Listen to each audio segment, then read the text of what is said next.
இன்றே டவுன்லோட் செய்து உங்கள் ஃபேவரட் ஷோக்களை என்ஜாய் பண்ணுங்க. ஆமா மாமா, இந்த சீசனுக்கு ஊட்டில ரொம்ப குளிரா இருக்காம். அங்க நமக்கு தெரிஞ்ச ஆளுங்க ஒருத்தங்க இருக்காங்க, அவங்க தான் சொன்னாங்க. சீனு, நீங்களும் போக வேணாம். மாமா என்ன மாமா? டேய், நான் ஒரு காரணமா தான்டா சொல்றேன். நீயும் போக வேண்டாம்.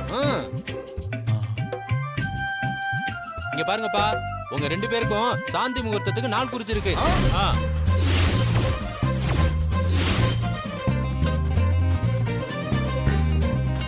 டேய், என்னடா சொல்லிட்டு இருக்க? ஆமாக்கா, நம்ம ஜோசியரை பார்த்து நல்ல நேரம் குறிச்சிட்டேன். அதெல்லாம் நீங்க இப்ப எதுக்கு பண்றீங்க? ஏன் இந்த வீட்ல நேரம் குறிக்கிறதெல்லாம் பொம்பளைங்க தான் செய்யணுமா? நாங்க செய்யக்கூடாதா என்ன?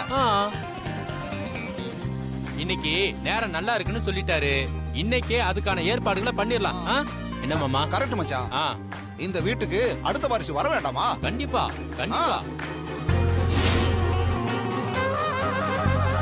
டேய் சீனு, நீ ஊட்டிக்கெல்லாம் போக வேண்டாம். இந்த சாந்தி முகூர்த்தம்லாம் நம்ம வீட்டுல தான் வைக்கணும். அதான்டா, நம்ம வீடு ராசியான வீடுடா. அப்பதான் சீக்கிரம் குழந்தை பிறக்கும்.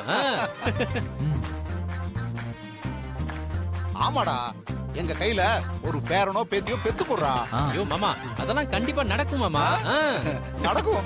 டேய், நீ பேக் எல்லாம் எடுத்துட்டு உள்ள போ, சரியா? அப்புறம் எங்க வேலையை நாங்க பாத்துக்கிறோம். போ. வா வா மாயா, பேக் எடுத்துட்டு போ. டேய் சந்தோஷத்தை பாருங்க. டேய், என்னடா நீ பாட்டுக்கு உன் இஷ்டத்துக்கு சொல்லிட்டு இருக்க? அண்ணனை கேட்டு தானே முடிவு பண்ணணும். அக்கா, என்னக்கா நீ? அன்னைக்கே அண்ணன் சொன்னார்ல, இந்த விஷயங்களை எல்லாம் நான் முடிவு பண்ண மாட்டேன், நீங்களே முடிவு பண்ணிக்கோங்க அப்படின்னு சொல்லி. ஆமா பத்மா, நல்ல காரியத்தை நம்ம தள்ளி போடக்கூடாது. சரி சரி, ஆக வேண்டிய வேலை எல்லாத்தையும் பாருங்க. போங்க போங்க மச்சான், நம்ம சீனு மாயாவோட சாந்தி முகூர்த்தத்துக்கு அலங்காரம் பண்ணணும்ல. ஃபுல் டெக்கரேஷன் நம்ம தான். வாங்க போலாம், ஜமாயிச்சிரலாம். என்ன அண்ணி இது? இவங்களை ஊட்டிக்கு போக விடாம தடுத்து நிறுத்தலான்னு பார்த்தா இப்ப என்ன இப்படி சொல்றாங்க? இத கண்டிப்பா நடக்க விட மாட்டேன்.